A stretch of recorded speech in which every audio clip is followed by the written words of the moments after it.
Ya, Bismillahirrahmanirrahim. Assalamualaikum warahmatullahi wabarakatuh. Selamat malam, rekan-rekan semuanya. Dari teman-teman dari kelas pendidikan kewirausahaan. Sebelumnya saya mohon maaf ya karena kemarin berkali-kali kita cancel apa namanya Vkonnya. Saya berterima kasih karena rekan-rekan sangat kooperatif dan eh, bisa mengikuti perubahan jadwalnya sehingga kita sekarang bisa mengadakan Vkon yang dari kemarin sudah tertunda berkali-kali ya. Jadi saya terima kasih kepada rekan-rekan kelas AK 4 kelas pendidikan kewirausahaan karena eh, setelah bergabung di Vicon kita malam ini. Oke, seperti yang sudah saya sampaikan juga di LMS ya rekan-rekan ya. Tapi sebelum itu saya mau informasi dulu terkait dengan UTS ya. Jadi presensi itu sebenarnya saya belum lakukan dan UTS-nya juga masih dalam proses penilaian. Jadi kalau rekan-rekan ada yang presensinya belum terupdate itu bukan error, tapi memang belum saya tutup ya kelasnya gitu karena saya masih harus nyicil untuk ngoreksi UTS-UTS kalian, jadi mohon bersabar nanti kalau misalkan sudah selesai akan saya infokan ke grup ya, kalau misalkan sudah selesai saya koreksi gitu.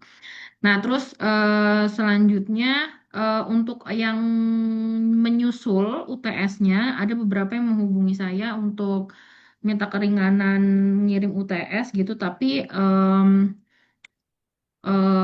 karena saya semoga sih penilaiannya itu, maksudnya kan kalau kalau teman-teman itu sudah bisa komit untuk ngerjain UTS sesuai dengan periode yang sudah ditentukan gitu ya. Jadi kalau ada yang ketinggalan nanti dengan berat hati saya nggak bisa terima karena sudah saya sampaikan bahwa pengumpulan di luar periode UTS itu tidak diterima dengan alasan apapun gitu ya.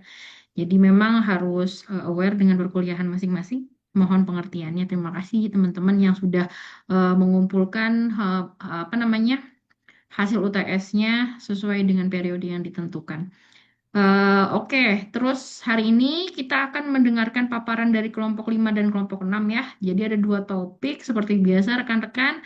Yang pertama kelompok 5 ini akan bicara tentang rencana usaha, kalau kelompok 6 itu akan bicara tentang analisis kelayakan usaha. Nah, kita akan mulai dari kelompok 5 dulu. Tentunya saya sekalian mengingatkan sebelum kita mulai ke sesi presentasi dan diskusi nanti, untuk rekan-rekan kelompok 5 dan kelompok 6, jangan lupa untuk saling mengisi borang evaluasi kelompoknya ya. Nanti boleh dicari file borangnya di grup, saya sudah pernah share, tapi kalau misalkan perlu borangnya nggak ketemu, nanti boleh menghubungi saya untuk saya kirimkan kembali borangnya. Gitu. Jadi ntar kelompok 5 menilai kelompok 6 dan sebaliknya kelompok 6 menilai kelompok 5. Gitu. Nah, pertama-tama kita akan paparan dari kelompok 5 dulu ya, rekan-rekan. Jadi kelompok 5 ini yang akan share screen siapa? Dari kelompok 5? Mas Falak, Izin, Ibu. Bu. Saya, Bu. Ya, saya nih Mas. Falak, Bu. Falak, Mas Bu. Falak, oke. Iya. Mas Falak, oke. Sebelum kita mulai, ya rekan-rekan kelompok 5, kalau misalkan dalam pengerjaan dan diskusinya ada rekan kelompoknya yang tidak kontribusi, boleh diinformasikan ke saya. Atau dalam diskusinya semua anggota kelompok berkontribusi ya? Atau Eh, ya, izin Bu, untuk kelompok 5 semua anggota kelompok berdiskusi. iya oke. Dan paparan hari ini akan dilakukan oleh semua anggota kelompok atau perwakilan Mbak? Iya, semua Ibu. Oke, baik kalau begitu boleh sambil di-share screen, Mas Walak. Saya sambil cek dulu sudah hadir semua atau belum kelompok limanya. Sebentar ya. Ya sudah terlihat ya. Coba di full screen.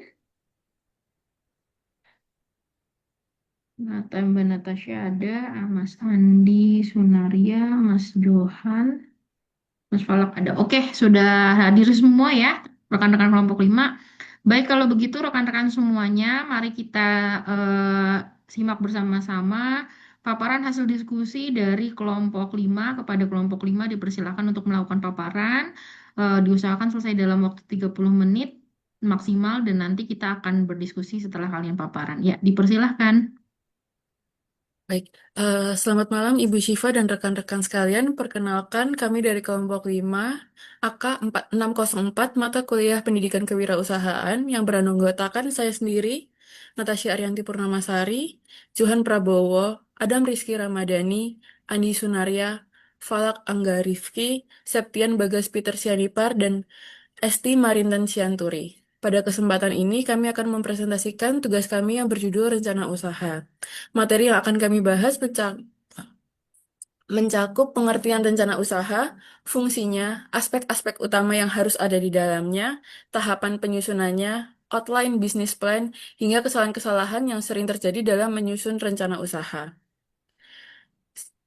Next, Mas. Secara sederhana, rencana usaha dapat dipahami sebagai dokumen atau pedoman yang disusun sebelum sebuah bisnis benar-benar dijalankan. Dokumen ini berfungsi untuk menjelaskan apa tujuan dari usaha yang akan dibangun, bagaimana usaha tersebut akan dioperasikan, strategi apa yang akan digunakan, serta langkah-langkah konkret yang akan ditempuh agar usaha bisa berjalan dan berkembang dengan baik. Jadi, rencana usaha ini ibarat peta jalan sebelum kita benar-benar memulai perjalanan bisnis. Salah satu ahli, yaitu Bygrave, pada tahun 1994 juga memberikan definisinya sendiri. Menurut beliau, rencana usaha merupakan dokumen yang menyatakan keyakinan bahwa suatu usaha mampu menjual barang atau jasa dan menghasilkan keuntungan yang menarik bagi penyandang dana atau stakeholdernya. Jadi di sini ditekankan bahwa rencana usaha bukan hanya soal operasional internal, tetapi juga soal bagaimana kita meyakinkan pihak luar bahwa usaha kita layak untuk didukung. Lalu, mengapa rencana usaha ini begitu penting bagi sebuah bisnis? Setidaknya ada 6 alasan utama. Next, Mas. Yang pertama, rencana usaha menjadi pedoman operasional. Artinya, seluruh aktivitas usaha punya arah yang jelas dan tidak berjalan asal-asalan. Selanjutnya, dengan adanya rencana usaha, kita bisa mengurangi trial and error karena langkah-langkah sudah dipikirkan matang sejak awal, sehingga menghemat waktu, tenaga, dan biaya. Lalu yang ketiga, rencana usaha membantu pelaku usaha untuk tetap fokus pada tujuan yang sudah ditetapkan, sehingga tidak mudah terdistraksi oleh hal-hal di luar rencana. Yang keempat, rencana usaha juga berfungsi sebagai alat untuk mencari dana atau modal. Dokumen rencana usaha ini biasanya diminta oleh investor maupun bank sebelum mereka memutuskan untuk memberikan dukungan finansial. Lalu yang kelima, rencana usaha memudahkan komunikasi dengan pihak lain, baik itu mitra bisnis, calon investor, maupun anggota tim internal, karena semua pihak memiliki acuan yang sama. Lalu yang terakhir, rencana usaha membantu proses pengawasan jalannya usaha, sehingga kita bisa mengevaluasi apakah pelaksanaan di lapangan sudah sesuai dengan apa yang direncanakan atau belum. Dari sini bisa disimpulkan bahwa rencana usaha bukan sekedar dokumen formalitas, tetapi benar-benar menjadi fondasi penting yang menentukan arah dan keberlangsungan sebuah usaha. Lalu untuk selanjutnya, kita akan masuk ke pembahasan mengenai fungsi rencana usaha yang akan disampaikan oleh Mas Johan Prabowo. Suara saya terdengar? Ya, terdengar Ah, tapi agak ah, kecil ya, Mas ya. oh, baik, Bu. Izin, Bu Syifa. Mungkin Ya, mic-nya bisa agak dideketin ya. ya, baik, Bu. Eh, izin melanjutkan dari Mbak Natasha. Yang berikutnya adalah fungsi rencana usaha.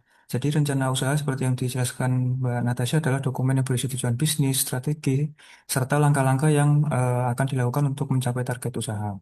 Nah, di sini kami akan membagi dua fungsi rencana usaha, yaitu sebagai pedoman operasional dan sebagai alat mencari modal. Jadi, sebagai pedoman operasional itu, rencana usaha berfungsi sebagai panduan utama dalam menjalankan kegiatan bisnis agar seluruh aktivitas perusahaan berjalan sesuai dengan tujuan yang telah ditetapkan. Kemudian yang sebagai alat mencari modal itu merupakan dokumen penting yang digunakan untuk meyakinkan investor, kreditur maupun lembaga keuangan bahwa usaha yang dijalankan atau yang akan dijalankan oleh pengusaha ini memiliki prospek yang baik. Next, Mas. Nah, secara detail, berikut fungsi rencana usaha yang sebagai pedoman operasional, yaitu di situ harus menjelaskan visi, misi, tujuan, dan arah pengembangan usaha secara jelas. Kemudian menjadi acuan dalam pengambilan keputusan manajerial maupun operasional. Kemudian membantu menyusun strategi pemasaran, produksi, keuangan, dan sumber daya manusia. Kemudian mengurangi ketidakpastian dan risiko usaha karena langkah-langkah kerja telah direncanakan sebelumnya.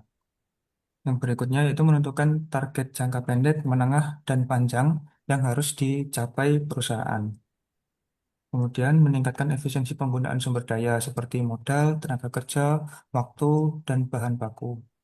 Kemudian menjaga konsistensi pelaksanaan kegiatan usaha meskipun terjadi pergantian manajemen atau karyawan. Jadi sebagai istilahnya pedoman awal dalam menjalankan usaha untuk pertama kalinya dari sisi operasional. Kemudian berikutnya dari sisi untuk alat mencari modal, eh, rencana usaha ini menunjukkan yang pertama menunjukkan kelayakan usaha berdasarkan analisis pasar, operasional, dan keuangan.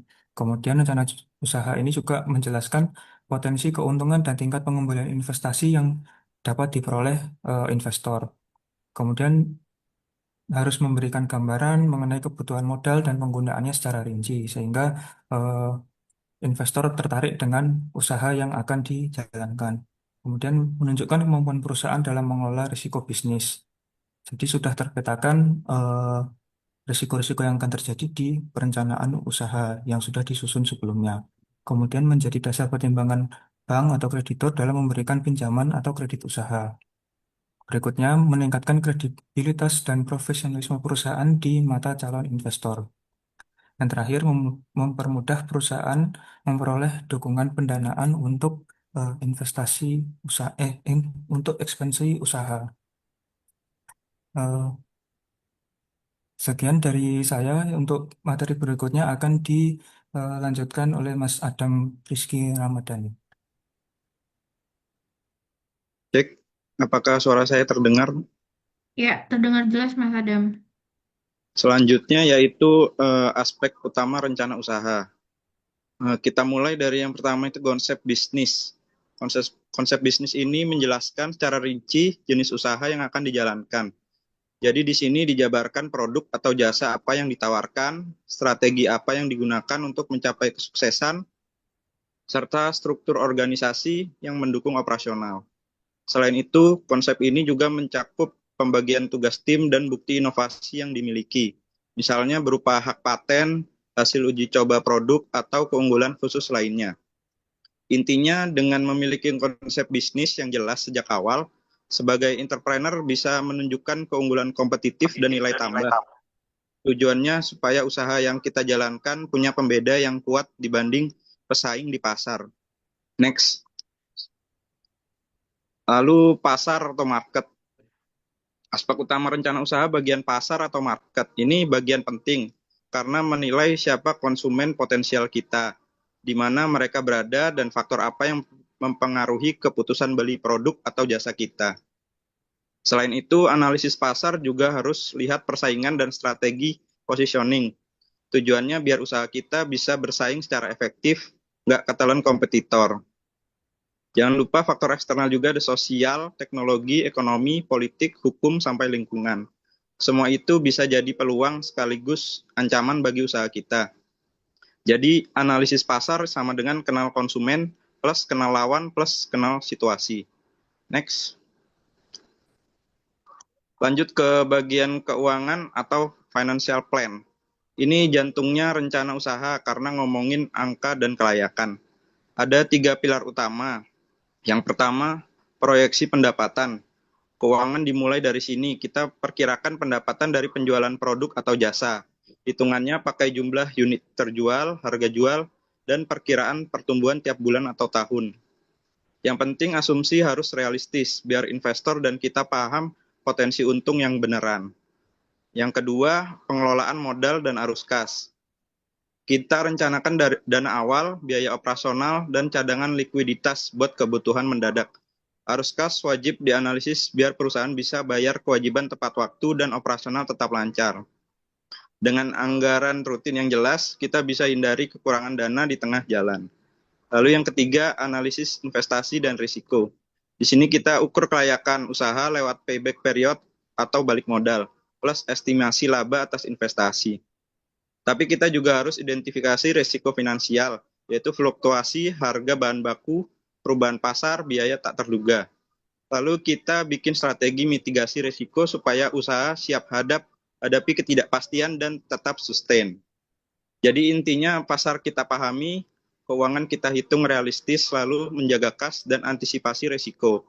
Kalau 3 ini kuat, rencana usaha kita pasti siap. Selanjutnya dilanjutkan oleh Andi Sunaria. Terima kasih. Cek, izin Bu, apa suara saya terdengar? Ya, terdengar Mas Andri. Ya, baik, pada tahap pertama penyusunan rencana usaha, kita perlu melakukan analisis lingkungan. Tahap ini sangat penting karena sebelum menjalankan bisnis, seorang wirausahawan harus memahami kondisi yang ada di dalam maupun di luar perusahaan. Analisis lingkungan bertujuan untuk mengidentifikasi faktor-faktor yang dapat mempengaruhi keberhasilan maupun kegagalan usaha. Analisis ini terbagi menjadi 2, yaitu lingkungan eksternal dan lingkungan internal. Coba next, Mas. Nah, lingkungan eksternal itu mencakup kondisi ekonomi, perkembangan teknologi, tren, dan kebutuhan konsumen, kebijakan pemerintah, serta tingkat persaingan industri. Faktor-faktor ini berada di luar kendali perusahaan, tetapi memiliki pengaruh besar terhadap keberlangsungan usaha. Sementara itu, lingkungan internal mencakup sumber daya manusia, modal dan kondisi keuangan, kemampuan manajemen, serta teknologi dan fasilitas yang dimiliki oleh perusahaan. Faktor-faktor ini berasal dari dalam perusahaan dan dapat dikendalikan oleh pelaku usaha. Hasil dari analisis lingkungan biasanya dirangkum dalam analisis SWOT, yaitu strength atau kekuatan, weakness atau kelemahan, opportunities atau peluang, dan threats atau ancaman. Melalui analisis ini, perusahaan dapat memahami posisi bisnisnya sebelum menentukan strategi yang akan digunakan. Next. Setelah mengetahui kondisi lingkungan bisnis, tahap berikutnya adalah formulasi strategi. Pada tahap ini, perusahaan mulai menentukan arah dan langkah yang akan ditempuh untuk mencapai tujuan bisnis. Komponen pertama adalah visi. Visi di sini merupakan gambaran mengenai kondisi ideal yang ingin dicapai perusahaan di masa depan. Visi menjadi pedoman utama dalam menjalankan usaha.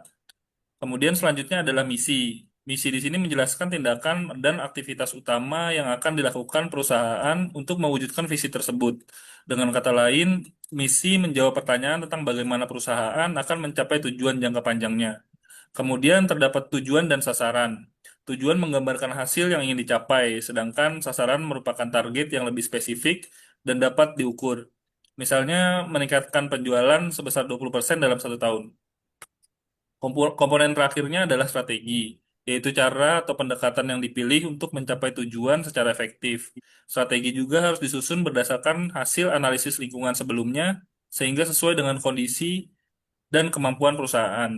Dengan adanya formulasi strategi yang jelas, perusahaan memiliki arah yang terstruktur dalam menjalankan kegiatan bisnisnya. Next. Setelah strategi disusun, tahap berikutnya adalah implementasi strategi. Pada tahap ini, seluruh rencana yang telah dibuat mulai diterapkan dalam kegiatan operasional perusahaan. Keberhasilan implementasi strategi dipengaruhi oleh beberapa faktor penting. Yang pertama adalah leadership atau kepemimpinan. Pemimpin harus mampu mengarahkan dan memotivasi seluruh anggota organisasi agar bekerja sesuai tujuan yang telah ditetapkan. Kemudian yang faktor kedua adalah adanya SOP. SOP di sini berfungsi sebagai pedoman kerja agar setiap aktivitas dilakukan secara konsisten dan efisien. Kemudian faktor ketiga adalah budaya organisasi. Budaya yang positif akan membantu menciptakan lingkungan yang kerja yang produktif dan mendukung pencapaian tujuan perusahaan. Selain itu, kualitas sumber daya manusia juga sangat menentukan keberhasilan implementasi. Perusahaan membutuhkan karyawan yang kompeten dan memiliki komitmen terhadap pekerjaan. Terakhir adalah adanya anggaran atau budget. Strategi yang baik itu tidak akan berjalan optimal tanpa dukungan sumber daya keuangan yang memadai. Dengan kata lain, implementasi merupakan tahap yang mengubah rencana di atas kertas menjadi tindakan nyata yang menghasilkan nilai bagi perusahaan dan pelanggan. Next, Mas. Oke, untuk selanjutnya akan dijelaskan oleh Mas Falak. Makasih. Baik, selanjutnya terkait outline rencana usaha atau bisnis plan. Yang pertama, ikhtisar bisnis, yaitu menjelaskan gambaran umum usaha secara singkat dan jelas mengenai jenis usaha, produk atau jasa yang ditawarkan, target konsumen, serta tujuan utama dari usaha tersebut. Memuat model operasional, sumber daya utama, serta langkah pelaksanaan usaha. Menyajikan proyeksi manfaat, kebutuhan modal, dan potensi hasil investasi yang mungkin diperoleh. Kedua, konsep usaha dan peluangnya. Menjelaskan lebih rinci mengenai produk atau jasa yang ditawarkan kepada konsumen. Menunjukkan keunggulan utama dibandingkan kompetitor di pasar, seperti kualitas produk, harga, pelayanan, kemasan, inovasi, atau kemudahan akses bagi konsumen. Menyertakan bukti pendukung seperti uji coba awal, respon konsumen, hasil pengembangan, atau perlindungan hak kekayaan intelektual bila tersedia. Yang ketiga, lingkungan pemasaran. Apa yang dikaji, diantaranya menggambarkan siapa konsumen yang dituju dan kebutuhan mereka, menilai kondisi persaingan serta posisi usaha di pasar, mengamati tren permintaan dan penawaran produk atau jasa, memperhatikan kebijakan atau regulasi yang berkaitan dengan usaha. Mengapa analisis ini penting? Diantaranya membantu pelaku usaha membaca peluang pasar secara lebih jelas.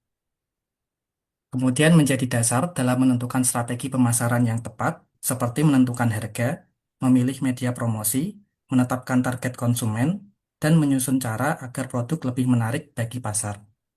Kemudian mengurangi resiko keputusan usaha yang kurang sesuai dengan kondisi pasar, dan menunjukkan keunggulan bersaing yang dapat ditawarkan kepada konsumen. Selanjutnya akan dipaparkan oleh Mas Septian Bagas Peter. Terima kasih. Baik, di sini saya akan menjelaskan terkait rencana atau bisnis plan bagian lanjutannya. Yang pertama itu rencana operasional. Rencana operasional yang dimaksud adalah bagaimana kegiatan usaha dijalankan sehari-hari untuk menghasilkan produk atau jasa, yaitu mencakup lokasi usaha, proses produksi, kebutuhan peralatan dan teknologi, kapasitas produksi, maupun SOP atau standar operasional prosedur. Tujuannya adalah memastikan kegiatan bisnis berjalan efektif, efisien, dan mampu memenuhi kebutuhan pelanggan. Yang kedua adalah rencana pemasaran. Pemasaran di sini maksudnya strategi yang digunakan untuk memperkenalkan dan menjual produk atau jasa kepada konsumen. Contohnya itu analisis pasar dan pelanggan sasaran, strategi segmentasi targeting dan positioning atau STP, bauran pemasaran seperti produk, harga, tempat, dan promosi, serta target penjualan. Tujuannya untuk meningkatkan daya saing dan memperluas pangsa pasar. Next. Selanjutnya, bisnis plan-nya adalah rencana organisasi, yaitu menjelaskan struktur organisasi perusahaan dan pembagian tugas setiap bagian. Isi dari rencana itu yaitu susunan manajemen, jumlah tenaga kerja yang dibutuhkan, uraian job, sistem koordinasi, serta kebijakan pengembangan sumber daya manusia. Rencana organisasi ini bertujuan untuk menciptakan pembagian tanggung jawab yang jelas, sehingga operasional perusahaan dapat berjalan secara optimal. Yang terakhir adalah rencana keuangan, yaitu memuat proyeksi dan pengelolaan keuangan usaha untuk periode tertentu. Bagian ini mencakup kebutuhan modal awal, sumber pendanaan, estimasi pendapatan, proyeksi laba rugi, arus kas, neraca, serta analisis kelayakan usaha. Fungsinya adalah sebagai dasar pengambilan keputusan investasi dan untuk menilai kemampuan bisnis dalam menghasilkan keuntungan serta menjaga keberlanjutan usaha. Next. Selanjutnya akan dipresentasikan oleh teman saya, Esti.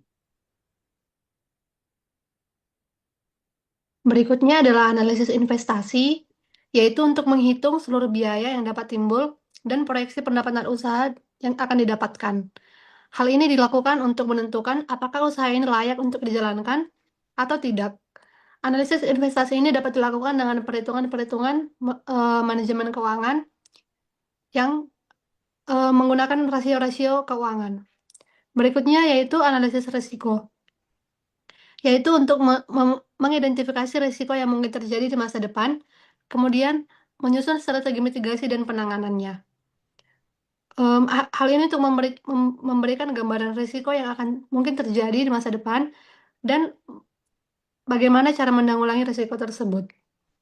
Kemudian yang berikutnya analisis tindak, yaitu untuk menjelaskan langkah operasional secara sistematis kegiatan atau usaha yang akan dilakukan ke depannya. Hal ini mencakup kebutuhan teknologi, SDM, bahan baku, dan sumber daya lainnya yang dibutuhkan oleh perusahaan. Berikutnya yang terakhir adalah dokumen pendukung, yaitu data-data pendukung dapat berupa referensi, lampiran, atau bukti yang dapat memperkuat rencana usaha. Next. Berikutnya kesalahan-kesalahan yang sering terjadi dalam rencana usaha. Yang pertama, tujuan yang tidak realistis. Dalam menyusun tujuan, entrepreneur perlu memperhatikan apakah tujuan yang ditetapkan akan tercapai atau tidak. Entrepreneur harus mampu menyusun timeline yang jelas, disertai dengan rincian aksi yang harus dikerjakan untuk mencapai sasaran realistis yang diinginkan. Berikutnya, kegagalan mengantisipasi jalan buntu. Kesalahan ini yaitu di mana entrepreneur tidak menyadari masalah yang mungkin timbul di masa depan. Entrepreneur itu harus mampu menyebutkan rintangan yang mungkin muncul dan alternatif untuk mengatasi tindakan dan rencana cadangan. Yang ketiga, tidak adanya komitmen dan dedikasi. Seringkali entrepreneur itu memulai bisnis itu berdasarkan hanya sekadar berdasarkan hobi saja. Hal ini wajar, namun sebisa mungkin entrepreneur harus menghindari kesan untuk menjalankan usahanya yang tidak serius. Next. Kesalahan yang keempat yaitu kekurangan pengalaman bisnis dan teknis. Entrepreneur harus mampu menunjukkan bahwa ia memiliki kompetensi dan pengalaman. Permasalahan ini dapat diatasi melalui pelatihan, pendampingan, atau kerjasama dengan pihak-pihak yang lebih berpengalaman untuk mendapatkan kemampuan dan keterampilan yang dibutuhkan tersebut. Kesalahan yang terakhir yaitu tidak terdapat segmen pasar. Pada slide yang sebelumnya sudah dijelaskan bahwa entrepreneur itu harus mampu mengenali target pasar yang spesifik dan menunjukkan bahwa produk tersebut akan dapat memenuhi kebutuhan dan keinginan pasar. Karena meskipun produk yang dihasilkan baik, belum tentu produk tersebut dibutuhkan oleh pasar.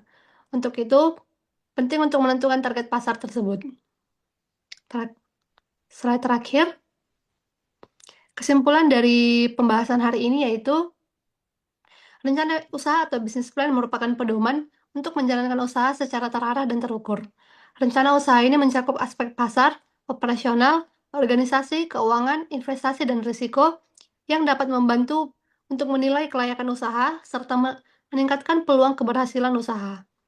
Perencanaan yang baik juga memerlukan tujuan yang realistis, pemahaman pasar, dan komitmen yang kuat dalam pelaksanaannya. Sekian presentasi dari kelompok kami. Apabila ada pertanyaan atau kritik atau saran, dapat disampaikan. Ya, baik. Terima kasih kelompok 5 atas paparannya ya. Sudah cukup jelas untuk tentang rencana usaha gitu ya, rekan-rekan. Jadi tadi udah dijelaskan juga beberapa hal-hal yang menjadi outline, beberapa hal yang harus diperhatikan ketika kita mau membuat rencana usaha gitu ya. Jadi rencana usaha itu yang akan menjadi pakem sebelum kita terjun ke lapangan mau memasarkan apa namanya produk yang kita punya gitu ya. Oke.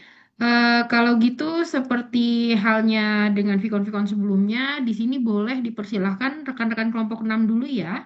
Jadi rekan-rekan kelompok 6 dipersilahkan untuk bertanya ke kelompok 5 karena yang hari ini presentasi juga, itu satu pertanyaan. Baru nanti kalau misalkan ada rekan-rekan lain yang ingin bertanya juga untuk menambah nilai keaktifan, yang bisa saya akumulasi di UAS nanti dipersilahkan juga. Kita buka untuk 2 pertanyaan dulu ya.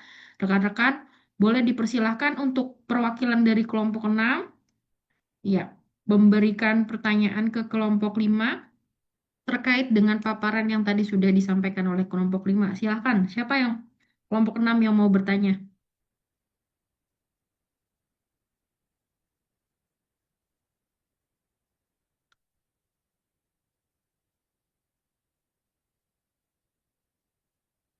Atau dari rekan-rekan yang lain ada yang mau bertanya juga dipersilahkan. Kalau misalnya ada yang mau bertanya.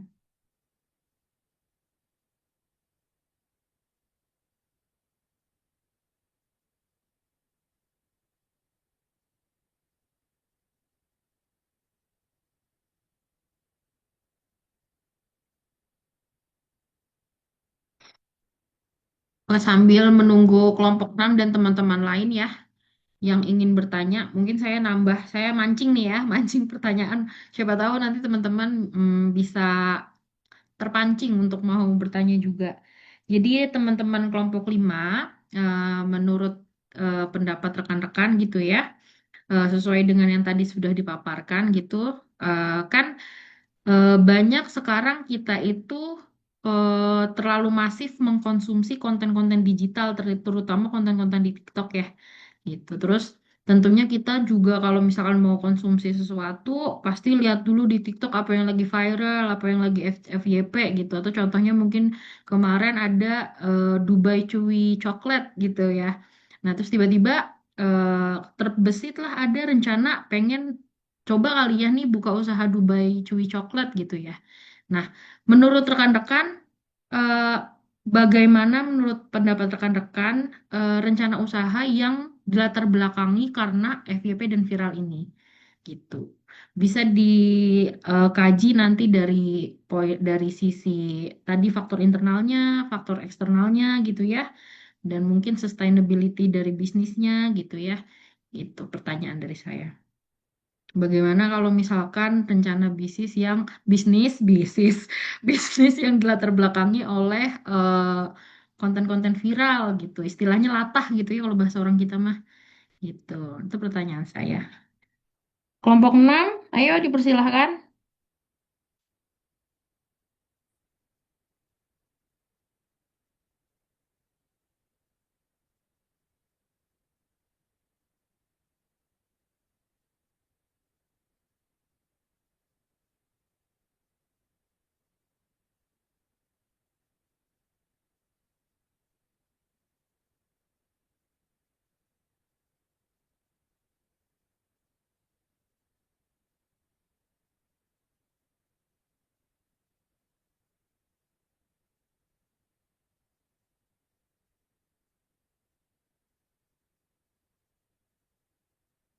Atau rekan-rekan kelompok 5 kalau ada yang menjawab dulu juga boleh.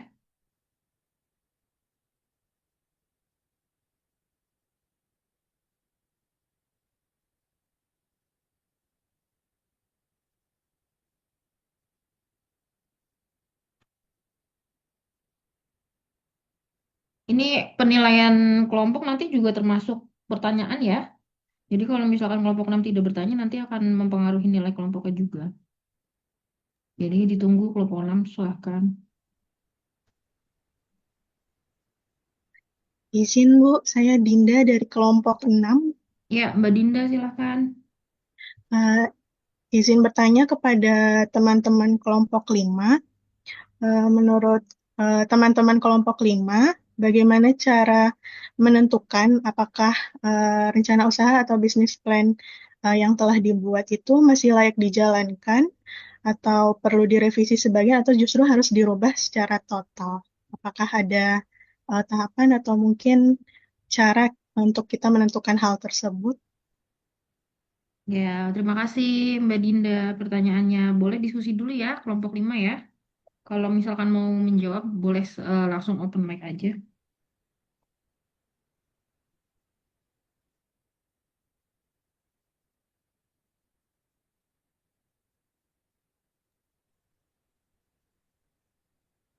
Izin Bu, mungkin saya jawab yang tadi Bu, yang masalah viral. Iya, boleh Mas Andi, Ya, silakan. menurut saya membuka usahanya karena melihat produk tersebut sedang FYP di TikTok atau di medsos itu nggak selalu salah ya. Tetapi mungkin perlu dikaji secara matang sebelum dijalankan. Viral di medsos itu emang dapat menjadi peluang bisnis, namun tren digital itu seringkali bersifat sementara sehingga diperlukan analisis faktor internal dan eksternalnya. Untuk mungkin untuk faktor internalnya itu bisa dari modal pertama, apakah modal yang dimiliki itu cukup untuk memulai usaha, apakah mampu menanggung kerugian jika tren tersebut cepat berakhir. Mm-mm. Kemudian faktor internal lain juga ada kemampuan dan pengetahuan. Itu mungkin apakah kita memahami cara membuat produk dengan kualitas yang baik, apakah memiliki kemampuan pemasaran, pengelolaan keuangan, atau pelayanan kepada pelanggan. Kemudian eh, sumber daya juga ketersediaan tenaga kerja, peralatan dan bahan baku untuk membuat produk-produk yang sudah sedang viral gitu. Kemudian kemampuan menjaga konsistensi rasa dan kualitas produk atau keunikan dari produk kita tersendiri agar bisa bersaing di pasar gitu. Kemudian diferensiasi produk yang membedakan produk dengan kompetitor yang lebih dulu masuk pasar itu kan pasti kayak coklat Dubai itu kan pasti banyak juga ya. Mm-mm. Betul. Maksudnya jangan hanya meniru produk viral, tetapi perlu inovasi agar memiliki nilai tambah mungkin. Kemudian yang faktor eksternal yang berasal dari lingkungan luar usaha yaitu yang tadi tren pasar mungkin produk yang viral itu Betul. menunjukkan adanya permintaan pasar. Kemudian perlu dianalisis apakah tren tersebut bersifat jangka pendek atau memiliki potensi berkelanjutan. Kemudian ada juga di persaingan pasar ketika suatu produk viral, mungkin banyak pelaku usaha baru yang masuk sehingga persaingan menjadi sangat ketat. Kemudian margin keuntungan juga bisa untuk menurunkan karena perang harga pasti kalau misalkan viral kayak gitu banyak yang jualan ya. Kemudian perilaku konsumen, mungkin konsumen saat ini mudah berpindah ke produk viral berikutnya, jadi FOMO gitu. Mm-mm. Oleh karena itu usaha tidak boleh bergantung hanya pada popularitas medsos, jadi perlu dikaji-kaji lagi gitu. Mungkin itu sih Bu, jawaban dari saya. Terima kasih ya Bu. Ya, terima kasih sekali ya Pak Sandi atas apa namanya jawabannya. Jadi memang sebenarnya banyak poin-poin yang harus diperhatikan ya. Jadi jangan asal nekat buka usaha karena viral ikut-ikutan gitu ya. Wah, bagus nih marketnya gitu, ikut jualan deh gitu kan. Kalau semuanya jualan siapa yang beli juga gitu kan. Tapi mungkin memang dari semua faktor itu kita harus perlunya bikin tadi rencana bisnis yang tujuannya itu adalah gimana kalau misalkan si FYP-nya ini udah turun, si Dubai Cuy coklatnya ini udah turun, orang-orang tetap masih mau beli, marketnya masih tetap ada gitu. Otomatis kan harus tadi cari pasarnya dulu, cari langganannya dulu gitu ya. Oke, saya sependapat, saya juga setuju dengan jawaban dari Mas Andi. Pertanyaan kedua dari Mbak Dinda, silahkan rekan-rekan kelompok 6. Tadi bertanya Mbak Dinda itu bagaimana menentukan bisnis plan itu masih bisa dijalankan atau perlu dikaji ulang atau perlu diperbaiki gitu ya. Menentukannya seperti apa? Baik Bu, izin menjawab Ya, dari silakan Mas pertanyaan Yona. Mbak Dinda tadi. Eh, jadi kapan rencana usaha itu istilahnya dalam tanda kutip perlu dievaluasi Bu ya. Mm-mm, Eh, betul. jadi mungkin ada beberapa indikator yang bisa diperhatikan. Yang pertama mungkin eh, terkait tentang pencapaian target penjualan. Jadi kita bisa evaluasi apakah target penjualan itu pada bulan ini tercapai, kemudian apakah jumlah pelanggan terus bertambah, apakah omset juga mengalami peningkatan gitu. Jika iya, berarti rencana itu masih relevan gitu Bu, masih masih on Mm-mm, track dengan apa yang sudah disusun. Nah, kalau tidak, itu baru dicari penyebabnya apa dari pertanyaan-pertanyaan tadi. Kemudian mengamati perubahan perilaku konsumen. Jadi, apakah konsumen lebih banyak berbelanja di platform A, platform B, atau secara offline? Nah, kita iya, juga harus memperhatikan konsumen itu behavior. dengan eh, apa namanya, ya behaviornya konsumen itu apakah masih relevan dengan rencana yang sudah kita tentukan sebelumnya. Kemudian eh, kondisi persaingan juga perlu diperhatikan, apakah muncul kompetitor baru, apakah pesaing juga menawarkan harga lebih murah, itu pun juga perlu diperhatikan. Nah, jika ada perubahan yang sangat drastis, nah itu kita juga perlu mengevaluasi lagi apakah eh, rencana kita perlu ditweak sedikit atau secara strategi diubah total, itu bisa saja dilakukan. Jadi melihat beberapa indikator yang eh, ada di pasar. Gitu.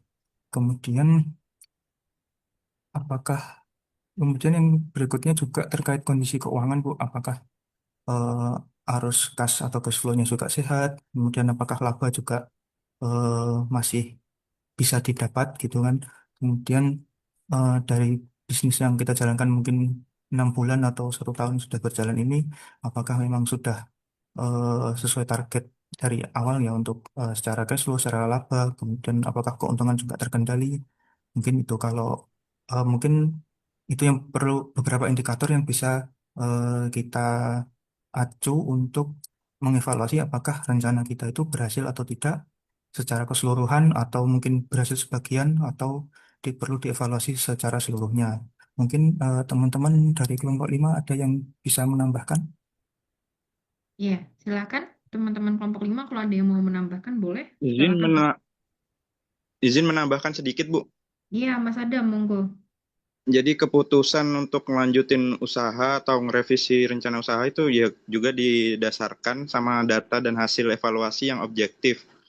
Jadi bukan cuman dari asumsi atau optimismenya pemilik usaha ya, pelaku usaha. Jadi semakin banyak bukti bahwa usaha dapat memenuhi kebutuhan pasar dan menghasilkan banyak keuntungan, itu jadi semakin layak usaha kita untuk terus dijalankan. Seperti itu sih, Bu, tambahan sedikit aja. Iya, sudah ini ya, saya kira sudah cukup jelas. Gimana Mbak Dinda? Ada tanggapan atau feedback untuk jawaban dari Mas Johan dan Mas Adam? Cukup memuaskan, Bu. Terima kasih, Oke, Mas Adam.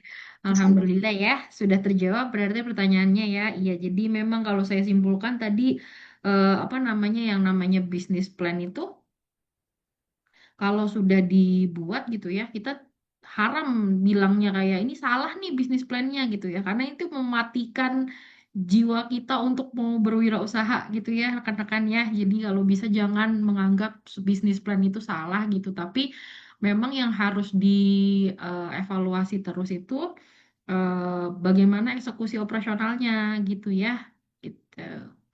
Baik, saya cukupkan ya. Kita rasa cukup ya untuk dari kelompok 5 ya. Terima kasih rekan-rekan kelompok 5. Saya apresiasi sekali atas paparannya yang sangat baik dan juga tadi diskusinya yang saya rasa cukup ya. Baik, kalau begitu izin saya selanjutkan ke kelompok 6. Kelompok 6 nanti akan membahas tentang setelah kita membicarakan tentang rencana usaha. Nah, kita coba menganalisis bagaimana kelayakan dari usaha yang akan kita dirikan gitu ya as a entrepreneur. Nah, nanti kelompok 6 akan berbicara tentang itu. Sebelumnya untuk rekan-rekan kelompok 6 saya mau konfirmasi dulu apakah ada rekan timnya yang tidak ikut diskusi kelompok atau semuanya ikut kontribusi. Semuanya ikut berkontribusi, Bu. Oke, baik. Dan semuanya hari ini akan paparan, Mbak Dinda. Iya, betul, Bu. Oh iya, oke. Boleh dicoba dulu untuk share screen-nya, Mbak? Iya, izin Ibu dan Silakan. rekan. Ya, silakan. Dinda.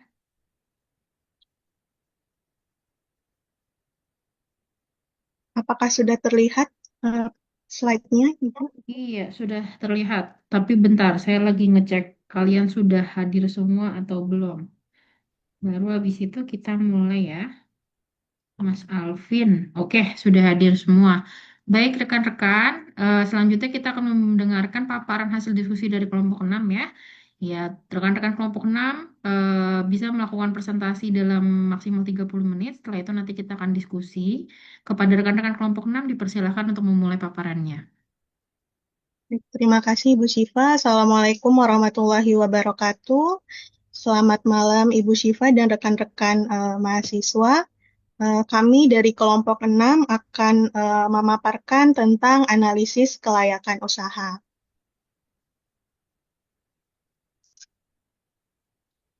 Anggota kelompok 6 itu terdiri dari Dimas Koyum Maulana, kemudian Gideon Marcelino Sihaan, Muhammad Alvin Ilmawan, Joyanju Aryasi Sihotal, Epsan Tangguh Septino, Bama Karisma Nando, serta saya Dinda Putri Yuda. Dalam menghadapi dinamika bisnis yang penuh ketidakpastian, pelaku usaha dituntut untuk memiliki dasar pertimbangan yang kuat sebelum memulai atau mengembangkan suatu usaha. Hal ini agar usaha yang direncanakan terhindar dari resiko kegagalan. Tanpa perencanaan dan analisis yang memadai, usaha berpotensi menghadapi berbagai kendala seperti kesalahan dalam menentukan target pasar, ketidakefisien penggunaan sumber daya, hingga kerugian finansial yang dapat mengancam keberlangsungan usaha. Oleh karena itu, diperlukan analisis kelayakan usaha sebagai instrumen untuk menilai prospek dan risiko usaha sebelum usaha tersebut dijalankan. Analisis kelayakan usaha dapat diartikan sebagai proses penilaian secara menyeluruh terhadap suatu rencana usaha atau bisnis untuk menentukan apakah usaha tersebut layak atau tidak layak dijalankan, baik dari aspek pasar, teknis, manajemen, hukum, keuangan, maupun lingkungan. Fungsi analisis kelayakan usaha antara lain satu, mengidentifikasi hambatan atau kendala usaha. Dengan kita mengetahui kendala sejak awal, kita dapat mengantisipasi dan mencari solusi yang tepat sehingga risiko terhadap gangguan operasional usaha dapat diminimalkan. Fungsi yang kedua yaitu untuk meningkatkan peluang keberhasilan usaha. Melalui analisis yang komprehensif, kita dapat meningkatkan peluang keberhasilan usaha dibandingkan dengan yang tidak melakukan analisis sebelum menjalankan usahanya. Kemudian, untuk menentukan strategi yang tepat. Dengan strategi yang tepat, usaha dapat beroperasi lebih efisien dan mampu bersaing di pasar. Strategi tersebut mencakup penentuan target pasar, penetapan harga, metode pemasaran, pemilihan lokasi usaha, serta penggunaan teknologi. Fungsi selanjutnya untuk meminimalkan risiko usaha. Analisis kelayakan usaha dapat mengidentifikasi dan mengukur tingkat risiko sehingga pelaku usaha dapat menyusun langkah mitigasi. Serta fungsi yang kelima itu sebagai dasar pengambilan keputusan. Hasil analisis dapat digunakan untuk menentukan apakah suatu usaha layak dijalankan atau perlu diperbaiki, ditunda, dikembangkan, atau bahkan dibatalkan. Selanjutnya, terkait tujuan analisis akan disampaikan oleh Mas Dimas Koyum. Selanjutnya adalah tujuan analisis kelayakan usaha. Tujuan yang pertama dari analisis kelayakan usaha adalah untuk mengurangi kemungkinan terjadinya kerugian di masa yang akan datang. Dalam dunia bisnis terdapat banyak ketidakpastian seperti perubahan selera konsumen, munculnya pesaing baru, kenaikan harga bahan baku, atau kondisi ekonomi yang tidak stabil. Melalui analisis kelayakan usaha, pelaku usaha dapat mengidentifikasi berbagai risiko yang mungkin terjadi sebelum usaha dijalankan. Dengan tersebut, pengusaha dapat menyusun strategi pencegahan dan mempersiapkan solusi apabila masalah tersebut benar-benar terjadi. Dengan demikian, kemungkinan mengalami kerugian dapat diminimalkan dan peluang keberhasilan usaha juga menjadi lebih besar. Next. Yang kedua adalah untuk memudahkan perencanaan. Dalam menjalankan usaha, banyak hal yang harus dipersiapkan seperti jumlah modal yang dibutuhkan, lokasi usaha, kebutuhan tenaga kerja, peralatan yang digunakan, strategi pemasaran, hingga target keuntungan yang ingin dicapai. Melalui analisis kelayakan, semua kebutuhan tersebut dapat dihitung dan direncanakan secara sistematis. Perencanaan yang baik akan mengurangi kesalahan dalam pengambilan keputusan dan membuat penggunaan sumber daya menjadi lebih efektif dan efisien. Next. Yang ketiga adalah memudahkan pelaksanaan pekerjaan. Suatu usaha akan lebih mudah dijalankan apabila telah memiliki rencana yang jelas. Analisis kelayakan membantu menyusun langkah-langkah operasional secara terstruktur, mulai dari tahap persiapan hingga pelaksanaan usaha. Dengan adanya perencanaan yang matang, setiap pihak yang terlibat dalam usaha mengetahui tugas, tanggung jawab, serta target yang harus dicapai. Akibatnya, kegiatan operasional dapat berjalan secara lebih teratur, efisien, dan sesuai dengan tujuan yang telah ditetapkan. Kemudian yang keempat adalah memudahkan pengawasan. Karena sejak awal telah ditetapkan target dan rencana yang jelas, pengusaha dapat membandingkan antara hasil yang dicapai dengan rencana yang telah dibuat. Proses pengawasan sangat penting karena memungkinkan pengusaha mengetahui apakah pelaksanaan usaha sudah sesuai dengan target atau justru mengalami penyimpangan. Jika ditemukan masalah, pengusaha dapat segera mengambil tindakan sebelum masalah tersebut berkembang menjadi lebih besar. Next. Tujuan analisis kelayakan usaha yang terakhir adalah memudahkan pengendalian. Tujuan analisis kelayakan usaha adalah mempermudah pengendalian terhadap berbagai penyimpangan yang mungkin terjadi selama usaha berjalan. Dalam praktiknya, tidak semua rencana dapat terlaksanakan sesuai dengan harapan yang kita inginkan. Terkadang terdapat hambatan yang menyebabkan hasil usaha berbeda dari target yang telah ditetapkan. Melalui analisis ini, pengusaha memiliki dasar untuk menentukan tindakan perbaikan yang perlu dilakukan. Pengendalian ini penting agar setiap masalah dapat segera diatasi dan tujuan usaha tetap dapat tercapai. Next. Selanjutnya akan dilanjutkan oleh Gideon Marcelino Siahaan.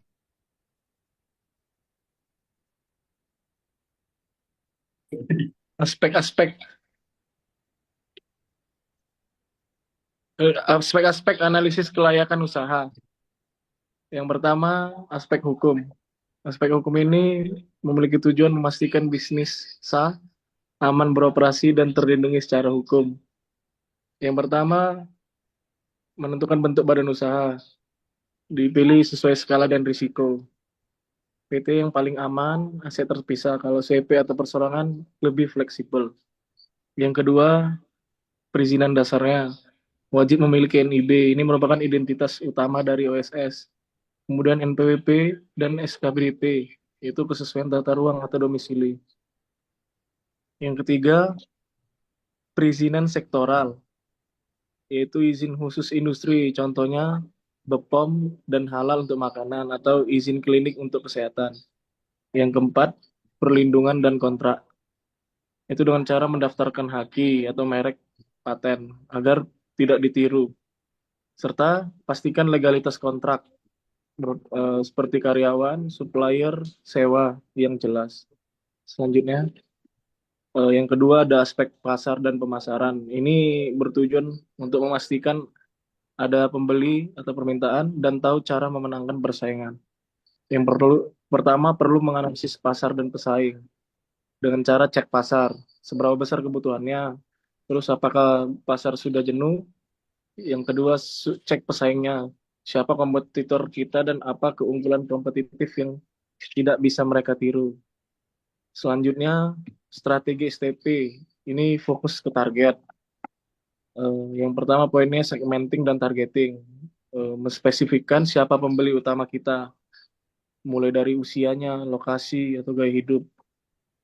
Poin yang kedua itu positioning, yaitu citra bisnis di mata konsumen. Misalnya, kita lebih dikenal yang termurah, paling premium, atau pengen yang paling cepat. Yang ketiga, bauran pemasaran, 4P. P yang pertama itu produk. Kita menawarkan produk atau jasa yang solutif. Yang kedua, price. Menawarkan strategi harga jual. Terus yang ketiga, place. Saluran distribusinya mau offline atau e-commerce. P yang keempat itu promotion. Bagaimana cara kita mempromosikannya? Mau lewat sosmed, iklan, atau melalui promo diskon. Selanjutnya akan dijelaskan oleh rekan saya. Selanjutnya, aspek keuangan. Analisis aspek keuangan merupakan salah satu tahapan yang paling krusial dalam studi kelayakan bisnis. Tujuannya adalah untuk menilai apakah ide bisnis tersebut mampu menghasilkan keuntungan yang sebanding dengan risiko yang dihadapi, serta memiliki perputaran kas yang sehat untuk menjamin keberlanjutan operasional. Ketika kita merancang sebuah bisnis, kita seringkali memulai dengan ide produk yang inovatif atau pasar potensial yang besar. Namun, ide produk yang baik saja tidak cukup jika aspek keuangannya tidak direncanakan dengan baik ataupun dianalisis dengan baik juga. Secara teoritis, analisis aspek keuangan dibagi menjadi beberapa komponen utama. Yang pertama adalah kebutuhan dana dan sumber modal, kemudian proyeksi laporan keuangan, kriteria penilaian investasi atau capital budgeting, kemudian yang keempat adalah analisis titik impas atau break-even point, atau biasa disingkat dengan BEP, dan yang terakhir adalah analisis sensitivitas atau sensitivity analysis. Yang pertama adalah kebutuhan dana dan sumber modal. Langkah pertama dalam analisis keuangan adalah memetakan kebutuhan dana awal. Kita membaginya menjadi dua kantong yang besar. Pertama adalah CAPEX atau capital expenditure, yaitu belanja modal untuk aset tetap, seperti tanah, mesin, bangunan, dan lisensi. Ini adalah fondasi fisik bisnis kita yang nilainya akan menyusut seiring waktu. Kemudian yang selanjutnya adalah operating expenditure atau yang biasa disingkat dengan OPEX. Atau juga biasa kita dengar dengan modal kerja. OPEX ini seringkali diabaikan oleh para pemula. Padahal OPEX ini sangat fatal. Modal kerja adalah bensin operasional harian yang memastikan bisnis tetap hidup di bulan-bulan awal sebelum arus kas kita mandiri dan menghasilkan profit. Kemudian setelah kebutuhan dana kita hitung, kita juga harus merancang struktur pendanaan yang optimal. Berapa persenkah yang dipenuhi lewat modal sendiri atau equity, dan berapa persen yang berasal dari pinjaman. Keseimbangan ini akan menentukan tingkat biaya modal rata-rata kita. Next. Proyeksi laporan keuangan. Sebelumnya. Proyeksi laporan keuangan. Teori kelayakan mewajibkan penyusunan simulasi laporan keuangan. Biasanya ini harus disimpan untuk jangka waktu 3 hingga 5 tahun ke depan. Yang terdiri dari proyeksi laporan laba rugi atau income statement, proyeksi laporan arus kas atau cash flow statement, dan kemudian proyeksi neraca atau balance sheet. Seringkali orang fokus pada laporan laba rugi untuk menilai kesuksesan suatu bisnis. Namun, dalam studi kelayakan investasi, arus kas atau cash flow adalah segalanya. Sebuah bisnis bisa saja membukukan laba akuntansi, namun kolaps karena tidak memiliki uang tunai untuk membayar tagihan-tagihan yang jatuh tempo. Dalam analisis kelayakan, kita menyusun proyeksi arus kas sepanjang horizon investasi, misalnya 5 tahun ke depan. Kita memantau pergerakan kas masuk yang real dari penjualan produk atau jasa, lalu menyandingkannya dengan kas yang keluar untuk operasional, pajak, bunga, dan angsuran modal. Selisih kas bersih inilah yang nantinya kita gunakan untuk menghitung apakah modal kita benar-benar kembali. Kemudian selanjutnya adalah kriteria penilaian investasi atau capital budgeting. Next, Mas. Nah, untuk menentukan apakah proyek atau usaha tersebut layak atau tidak layak dijalankan, teori keuangan menggunakan 4 alat ukur utama. Yang pertama adalah NPV atau Net Present Value, kemudian Internal Rate of Return atau IRR, selanjutnya Payback Period atau PP, dan yang terakhir adalah Profitability Index. Nah, di antara keempat metode ini, metode pengujian investasi yang paling andal adalah Net Present Value atau NPV. Karena konsep dasarnya berakar dari teori Time Value of Money. Uang 1 juta rupiah hari ini jauh lebih bernilai dibandingkan uang 1 juta rupiah di 5 tahun mendatang karena adanya faktor inflasi dan risiko oportunitas investasi. Lewat NPV, semua proyeksi arus kas bersih kita di masa depan akan ditarik mundur nilainya ke hari ini menggunakan tingkat diskonto atau diskon rate yang sesuai dengan risiko proyek atau biaya modal perusahaan. Kriteria keputusannya jelas sangat hitam putih. Jika hasil perhitungan NPV lebih besar dari 0, berarti investasi ini tidak hanya mengembalikan modal awal, tetapi juga memberikan nilai tambah finansial bagi pemilik modal, di mana ini berarti bisnis ini sangat layak untuk dijalankan. Kemudian selanjutnya adalah analisis titik impas atau break-even point. Next. Setelah menguji kelayakan jangka panjang yang tadi, sekarang kita lihat kondisi operasional harian melalui BEP atau break-even point. BEP memberitahu kita sejauh mana batas aman operasional. Berapa banyakkah unit barang atau jasa yang wajib kita produksi dan jual agar pendapatan kita persis sama dengan total biaya yang kita keluarkan. Kita membaginya menjadi 2 pendekatan, yaitu ada BEP unit untuk mengetahui kuantitas penjualan fisik minimum dan BEP rupiah untuk mengetahui target nominal omset minimum. Mengetahui angka BEP ini sangat krusial bagi tim penjualan dan manajemen operasional untuk menentukan target harian, mingguan, dan bulanan agar bisnis tidak pernah masuk ke dalam zona kerugian. Teori BEP ini akan membagi biaya menjadi 2. Yang pertama adalah biaya tetap, fixed cost, dan kemudian biaya variabel atau variable cost. Usaha akan dinyatakan layak jika kapasitas produksi dan target penjualan real di pasar berada jauh di atas BEP tersebut. Selanjutnya, analisis sensitivitas atau sensitivity analysis. Semua proyeksi keuangan yang dibuat adalah berdasarkan asumsi kondisi ideal saat ini. Kondisi ekonomi di masa depan tidak pernah pasti. Oleh karena itu, teori kelayakan keuangan mensyaratkan adanya analisis sensitivitas untuk menguji ketahanan bisnis jika terjadi perubahan variabel makro atau mikro. seperti penurunan volume penjualan, kenaikan harga bahan baku atau biaya operasional, atau keterlambatan dalam penyelesaian proyek awal. Melalui simulasi ini, kita dapat melihat apakah nilai NPV bisnis kita masih tetap positif dalam kondisi yang terburuk tersebut. Jika ya, maka kita memegang sebuah model bisnis yang sangat tangguh, aman, dan sangat siap untuk diajukan ke meja para investor. Selanjutnya, aspek teknis atau operasi akan dilanjutkan oleh teman kami, Alvin. Izin melanjutkan, Bu. Nah, kemudian aspek teknis atau aspek operasi. Di sini ada 3 poin. Yang pertama yaitu penentuan lokasi dan teknologi. Memilih lokasi usaha dengan mempertimbangkan kedekatan dengan bahan baku, pasar, pekerja, dan lembaga keuangan, serta menentukan orientasi teknologi pada padat modal atau padat karya. Nah, ini penting karena seperti misal kita terkait aspek bahan baku, itu juga tergantung nanti industrinya. Kita misal butuh dekat dengan bahan bakunya pertanian kah, atau kita bahan bakunya mau impor, berarti cari lokasinya kita bangun di dekat pelabuhan atau dekat akses jalan tol gitu. Kemudian juga target pasarnya, kita mau industri kita ini target pasarnya siapa? Para karyawan kantoran kah, atau kalau kita mau buka usaha warung makanan, atau target pasarnya ini misal mau buka laundry berarti cari yang dekat-dekat area perumahan, atau misal kita mau sewa kendaraan truk misalkan, oh berarti kita cari yang dekat-dekat area pergudangan atau area industri gitu. Kemudian pekerja, ini pekerja juga mungkin terkait upah ya. Jadi misal kita cari bisa menekan upah, cari daerah yang UMR-nya rendah begitu mungkin. Juga mungkin akses lembaga keuangan. Mungkin ketika kita usaha itu kan modalnya nggak selalu semuanya dari perusahaan. Bisa jadi kan mengambil pembiayaan, misal dari bank. Mungkin kita cari bank tertentu yang untuk industri kita dia bisa kasih jenis kredit yang lebih murah nih, bank yang ini gitu.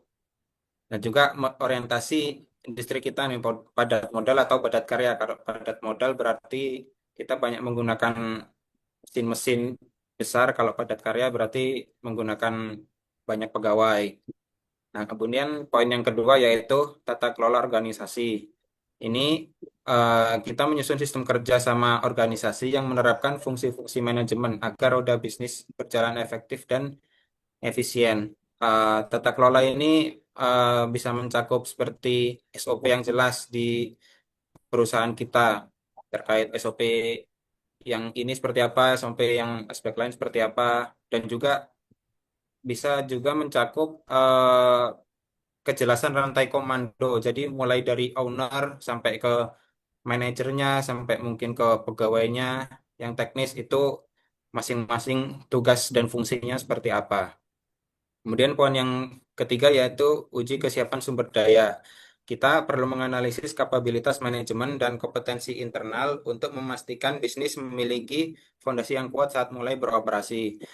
Uji kesiapan sumber daya ini bisa mencakup diantaranya sumber daya manusia, pegawainya.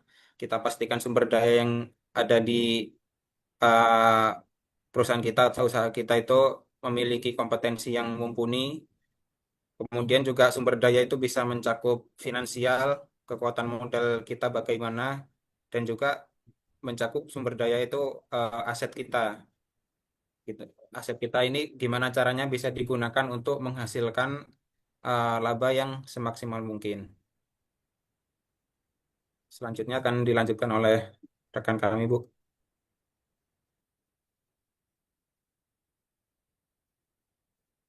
Baik, selanjutnya mengenai aspek manajemen dan organisasi.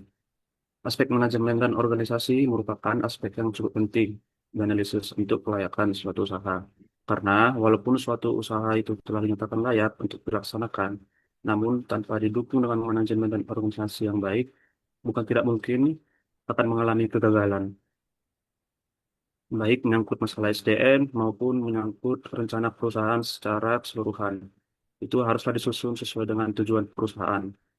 Tujuan perusahaan akan lebih mudah tercapai jika memenuhi kaidah-kaidah atau tahapan dalam proses manajemen. Proses manajemen ini akan tergambar dari masing-masing fungsi yang ada dalam manajemen. Yang pertama itu perencanaan. Perencanaan ini merupakan langkah awal dalam pengelolaan usaha yang bertujuan untuk mencapai keuntungan atau manfaat sesuai dengan tujuan yang telah ditetapkan. Adapun beberapa aspek yang perlu dirancang itu, pertama, penyusunan anggaran perusahaan, lalu perencanaan tenaga kerja, kemudian perencanaan produksi yang mencapai jumlah bahan baku yang dibutuhkan guna mencapai efisiensi operasional. Kemudian pengorganisasian. Setelah perencanaan tersusun, langkah berikutnya adalah pengorganisasian. Pengorganisasian sendiri merupakan proses pengelompokan kegiatan-kegiatan atau pekerjaan dalam unit-unit. Struktur organisasi harus dirancang sesuai dengan skala usaha. Tujuannya supaya tertata dengan jelas antara tugas, wewenang, dan tanggung jawab, serta hubungan kerja dengan sebaik mungkin dalam bidangnya masing-masing. Kemudian pengadaan tenaga kerja. Struktur organisasi yang efektif harus didukung oleh tenaga kerja yang kompeten. Jumlah dan jenis tenaga kerja yang dibutuhkan harus disesuaikan dengan jenis pekerjaan serta keahlian yang diperlukan. Dalam tahap ini, proses rekrutmen dan seleksi menjadi aspek penting untuk memastikan tenaga kerja yang direkrut dapat menjadi pencapaian tujuan usaha. Next. Kemudian pelaksanaan. Menggerakkan atau melaksanakan merupakan proses untuk menjalankan kegiatan atau pekerjaan dalam organisasi. Dalam menjalankan organisasi, para manajer harus menggerakkan bawahannya untuk mengajarkan pekerjaan yang telah ditentukan dengan cara memimpin, memberi perintah, memberi petunjuk, dan memberikan motivasi. Terakhir itu pengawasan. Pengawasan ini berperan penting dalam memastikan bahwa setiap pekerjaan telah berjalan sesuai dengan target yang telah ditetapkan. Jadi, jika terjadi penyimpangan, langkah perbaikan dapat segera dilakukan untuk menjaga efisiensi operasional. Nah, dengan menerapkan aspek organisasi dan manajemen yang efektif, maka perusahaan itu dapat meningkatkan efisiensi dan daya saing bisnis. Perencanaan yang baik, pengelolaan tenaga kerja yang tepat, serta pengawasan yang ketat akan memastikan usaha berjalan optimal dan berkelanjutan. Selanjutnya akan dilanjutkan oleh rekan saya, Mas Bama. Baik, yang selanjutnya yaitu aspek ekonomi. Gambaran dalam aspek ekonomi adalah untuk melihat seberapa besar pengaruh yang ditimbulkan jika usaha tersebut dijalankan. Pengaruh tersebut terutama terhadap perekonomian secara luas serta dampak sosialnya terhadap masyarakat secara keseluruhan. Dalam studi kelayakan bisnis tidak hanya melihat manfaat secara langsung ya, tapi dari sisi finansial pemilik usaha, tapi juga manfaat tidak langsung yang dirasakan oleh masyarakat luas, termasuk pemerintah sebagai pengelola perekonomian. The next.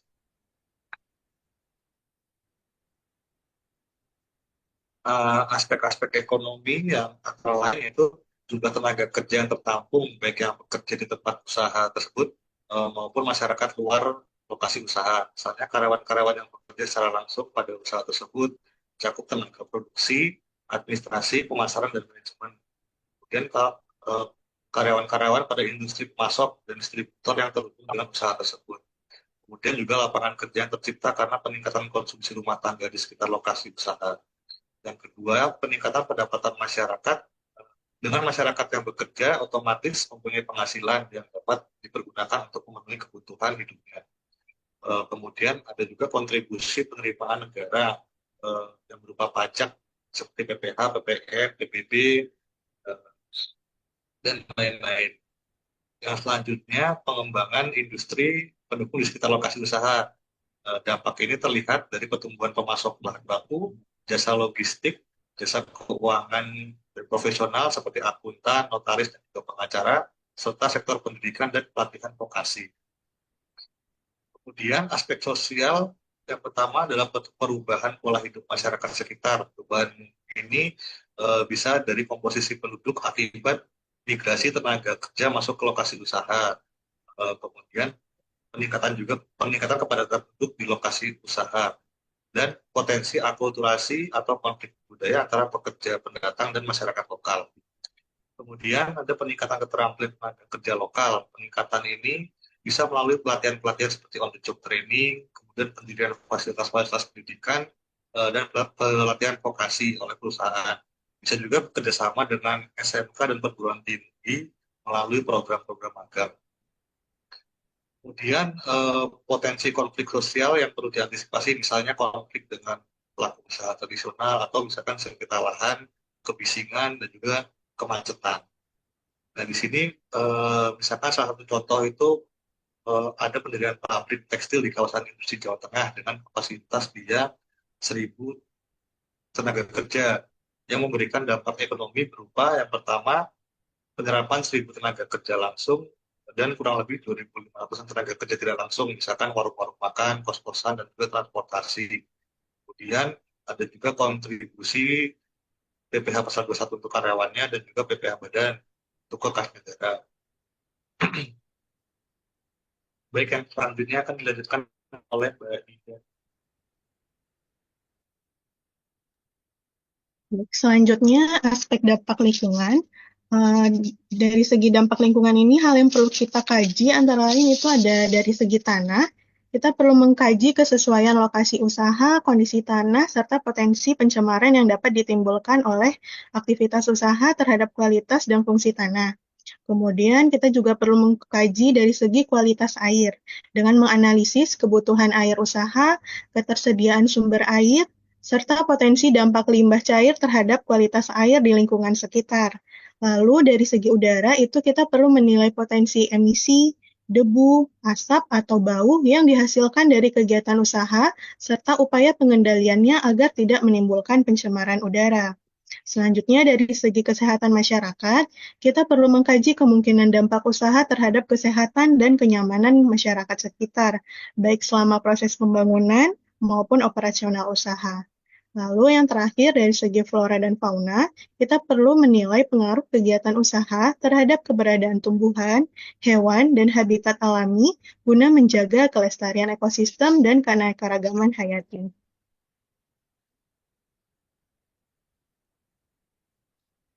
Demikian pemaparan dari kelompok 6. Kami mohon maaf apabila masih terdapat kesalahan dalam penyampaian. Kami akhiri dengan wabillahi taufiq wal hidayah. Wassalamualaikum warahmatullahi wabarakatuh. Ya, Waalaikumsalam warahmatullahi wabarakatuh. Terima kasih rekan-rekan kelompok 6 ya yang telah melengkapi presentasi dari kelompok 5 tadi terkait dengan rencana usaha. Ya, kalau kali ini kita fokus ke analisis kelayakan usaha ya gitu. Jadi si bisnisnya ini bisa atau layak dijalanin atau enggak. Nah, tadi sudah dipaparkan dengan baik oleh kelompok 6 ya.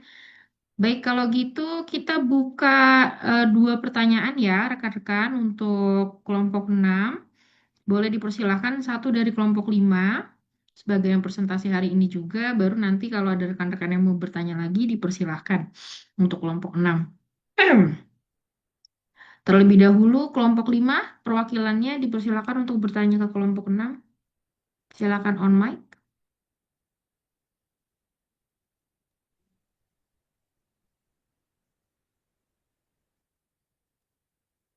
Izin Ibu, Iya, Mbak Natasha.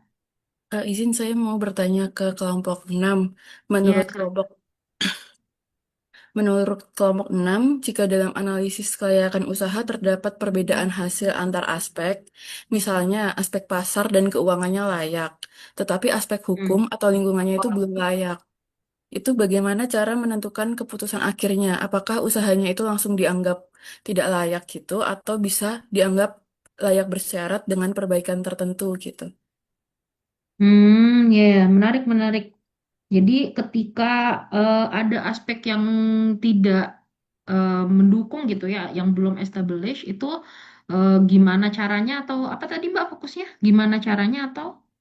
Apakah usaha tersebut langsung dianggap tidak layak atau Oh, dianggap layak bersyarat dengan perbaikan gitu? oh iya benar ya. Apakah apa namanya analisis usahanya itu menghasilkan dia bisa dijalankan atau tidak gitu ya. Kalau Iya. misalkan ada salah satu aspeknya yang tidak memenuhi gitu. Tadi kalau Mbak Natasha ngasih contoh aspek pasar dan keuangannya layak, tapi hukumnya nggak layak gitu. Nah itu bisa dijalankan atau enggak. Ya silahkan kelompok 6 boleh diskusi dulu. Ada yang mau bertanya lagi silahkan.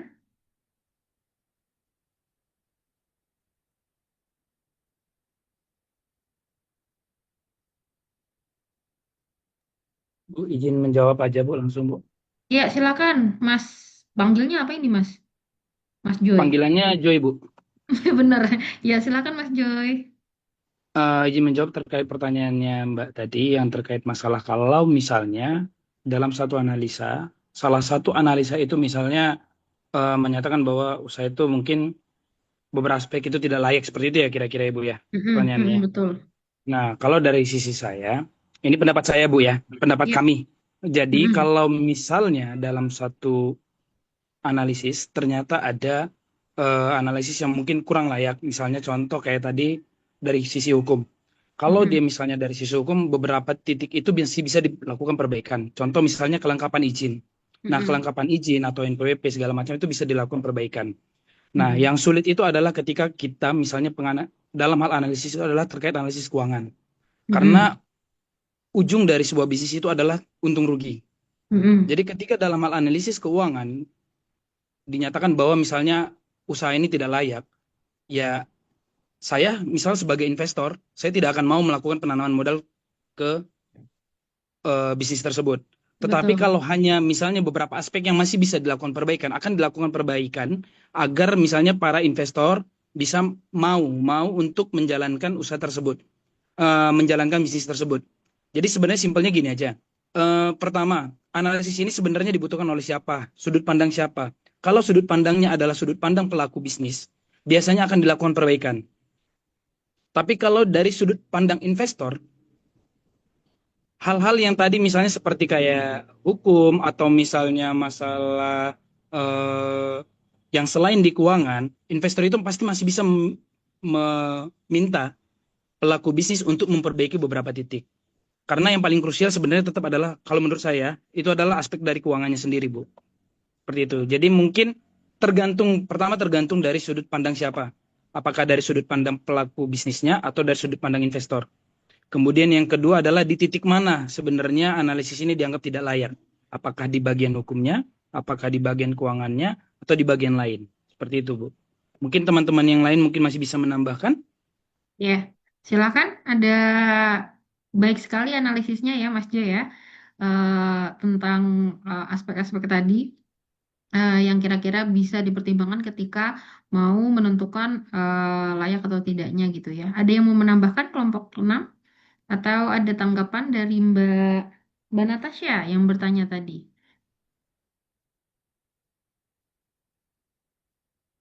Untuk diri saya belum ada tanggapan lagi, Bu. Oh iya, berarti sudah cukup ya jawaban dari Mas Joy ya untuk menjawab pertanyaannya ya. Ya, silakan rekan-rekan ada yang mau bertanya lagi?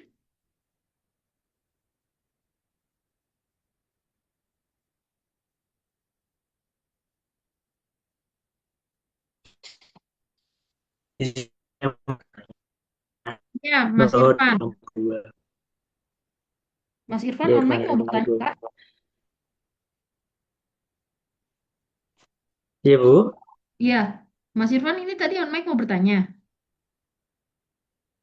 Iya, mau bertanya, Bu. Oh iya, silakan, silakan. Baik. Jadi, sebelumnya kan sudah dibahas terkait aspek-aspek dalam perencanaan, dalam penentuan kelayakan suatu bisnis, salah satunya terkait aspek manajemen organisasi, di mana dalam penentuan aspek manajemen itu dibahas terkait bagaimana menentukan baik dari sisi perencanaannya, pengorganisasiannya, pengadaan tenaga kerjanya, dan seterusnya. Lalu khususnya di sini dalam pengadaan tenaga kerja kan mungkin bagaimana cara mendukung tenaga kerja yang kompeten dan penentuan jumlahnya dan sebagainya. Pertanyaan saya dalam menentukan sumber daya manusia dalam satu bisnis itu bagaimana merencanakan kebutuhan yang sesuai dengan kebutuhan sumber daya manusia itu bagaimana bisa tepat dan sesuai dengan kebutuhan perusahaan. Itu cara mengetahuinya bagaimana?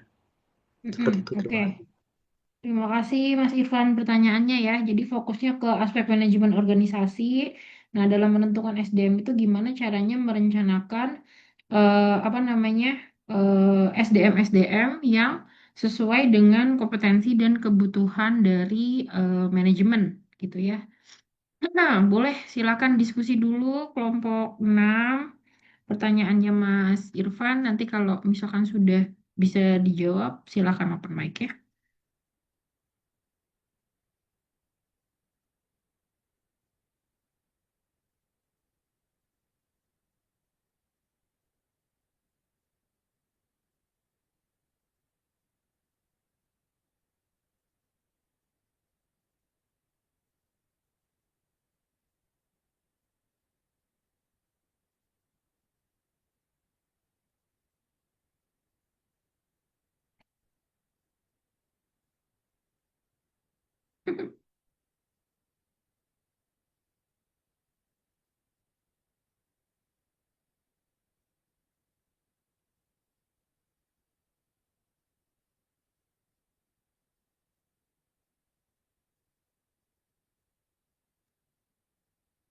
Izin menjawab, Bu.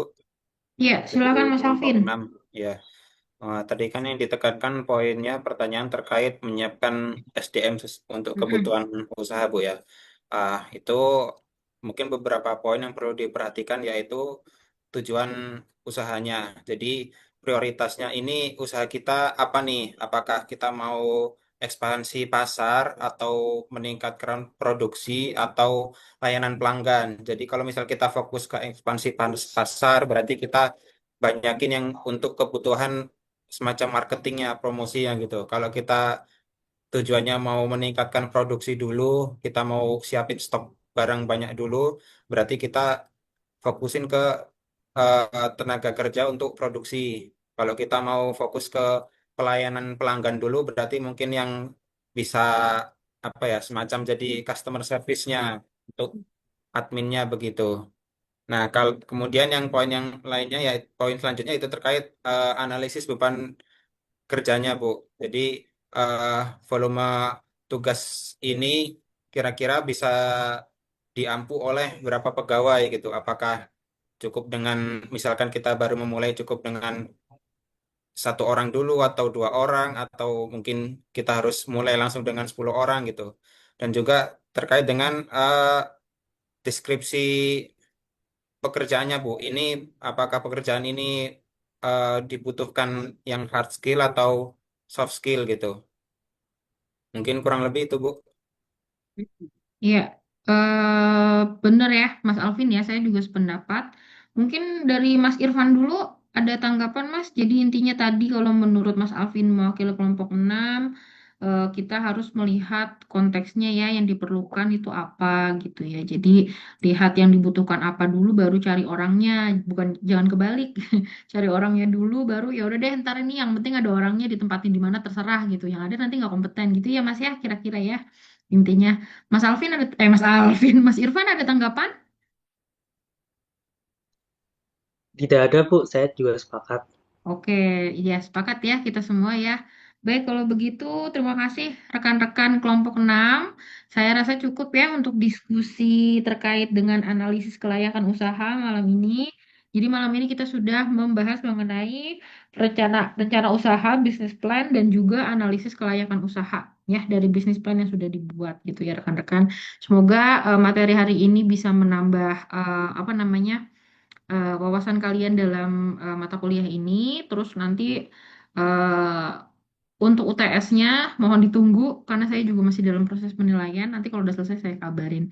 Ya, kalau begitu terima kasih rekan-rekan yang sudah join Vicon malam ini. Bukan minggu depan. Kalau sesuai jadwal sih kita akan Vicon lagi itu di pekan depan, bukan, bukan pekan depan. Di 30 Juni. Lah iya pekan depan.